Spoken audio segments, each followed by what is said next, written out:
Hello! Me voilà de retour sur YouTube. Je sais, pardon, excusez-moi, après 4 mois d'absence, je sais, je ne suis pas très assidue. Mais là, ça y est, je suis motivée et je vais essayer de faire une vidéo par semaine. On croise les doigts. Mais aujourd'hui, je reviens pour parler de Amina Muaddi, que vous avez déjà vu ses chaussures ou encore ses chaussures. C'est les chaussures qu'on voit partout en ce moment. Moi, je les vois beaucoup sur mon feed Instagram. Je vois que ça. Elles ont été portées par Rihanna, par Demi Lovato, Tina Kunake, Dua Lipa ou encore les sœurs Kardashian-Jenner. Mais est-ce que vous savez vraiment qui est derrière tout ça? Et ben moi, je vais vous raconter la success story de Amina Muaddi.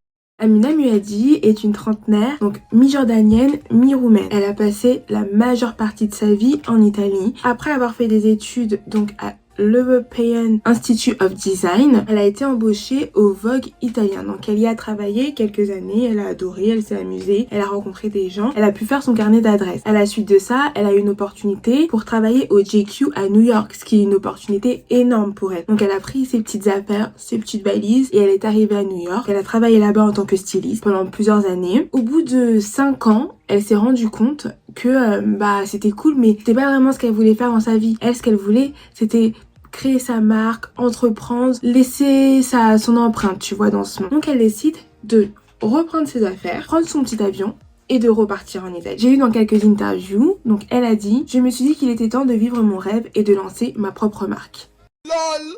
Donc là, on est un peu dans les années 2012, donc elle a 26 ans. Donc elle repart un peu à l'école pour étudier tout ce qui est autour de la création de marques de chaussures. Elle en discute avec une amie, elles se lancent toutes les deux et elles créent leur marque qui s'appellera Oscar Ty.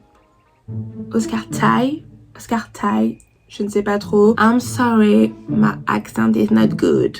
Bref.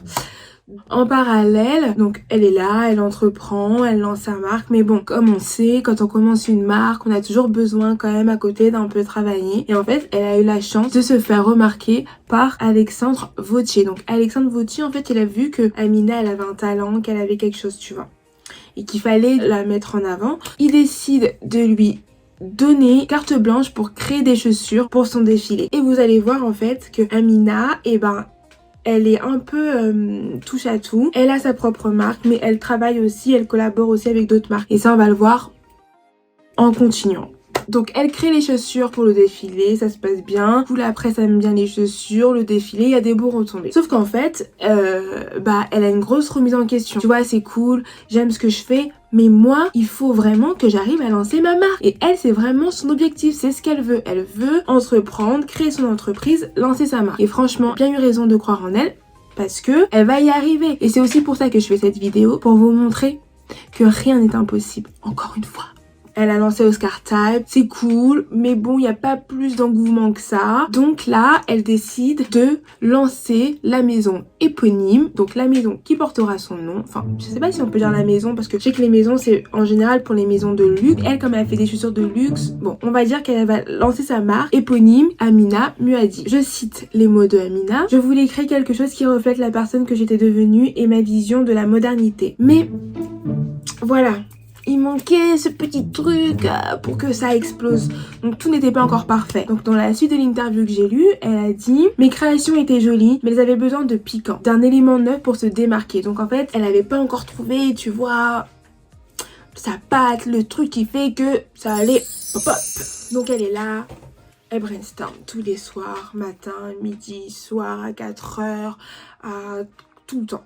Tout le temps à minuit, elle brainstorm, tu vois, elle est là, elle se dit comment je peux faire pour me démarquer, comment je peux faire pour marquer le coup, pour asseoir ma marque éponyme, qu'est-ce qui peut me différencier des autres marques de chaussures, parce que ok, je fais des chaussures, mais il y a d'autres marques de chaussures, je suis pas la première à faire une marque de chaussures. Donc elle réfléchit, et là, elle a l'idée du siècle, elle trouve l'élément qui la différencie de toutes les autres marques de chaussures. Et est-ce que vous l'avez remarqué? Parce que moi, je l'ai remarqué. Et c'est ça qui m'a donné envie d'avoir la paire de l'acheter, mais bon, j'ai pas encore le budget, donc pour le moment, elle décide donc, après des longues heures de réflexion, de créer un talon en forme pyramidale. C'est pour ça que la chaussure elle est magnifique, parce que le talon il est incroyable. T'imagines, t'es là dans la rue avec tes Amina Muaddi, tu marches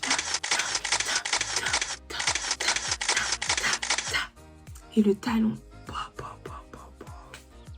il te fait une silhouette où ton pied il est...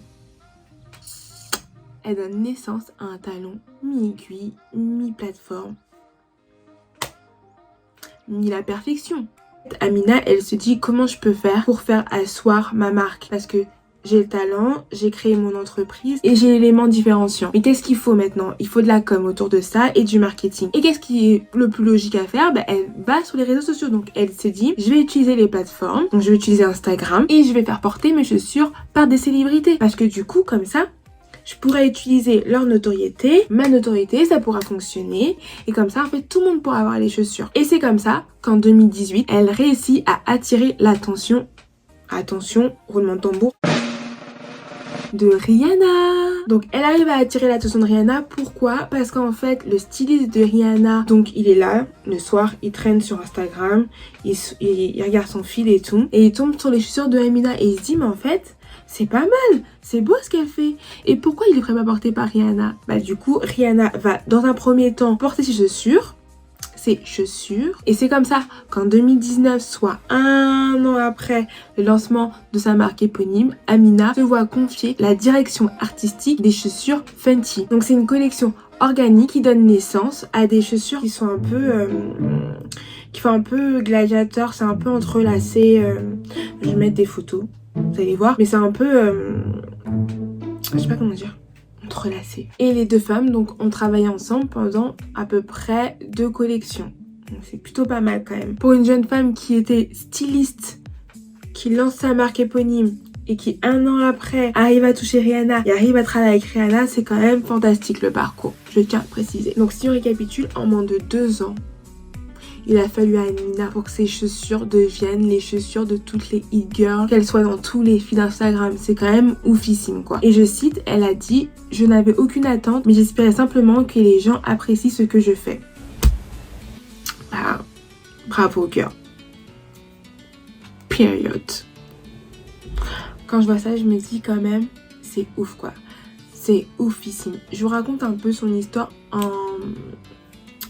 en condensé parce qu'il n'y avait pas vraiment beaucoup d'infos sur Amina ni beaucoup de vidéos. Mais pourquoi j'ai voulu vous raconter son histoire? Encore une fois, je le répète tout le temps, mais il faut toujours croire en soi et je pense que c'est hyper important de croire en soi. Et si dans ta petite tête t'as une voix qui te dit va là-bas, fonce, et ben vas-y, essaye, teste. Au moins t'auras aucun regret parce que t'auras testé. Et si tu tombes, tu te casses le pied, c'est une expérience, c'est pas une erreur, c'est pas un échec, c'est pas une perte de temps, c'est vraiment une expérience qui va faire que t'es tombé, tu vas être relevé et tu vas être encore plus...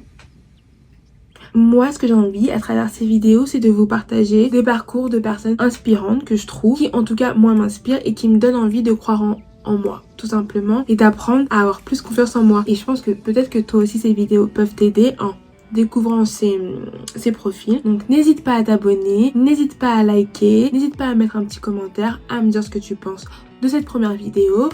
Et j'espère qu'il y en aura plein d'autres. En tout cas, j'essaie de revenir la semaine prochaine avec une nouvelle vidéo, une nouvelle personnalité pour qu'on voit son parcours. Parce que je pense que ensemble, on peut aller loin. Voilà. Bon, c'est la fin de cette vidéo.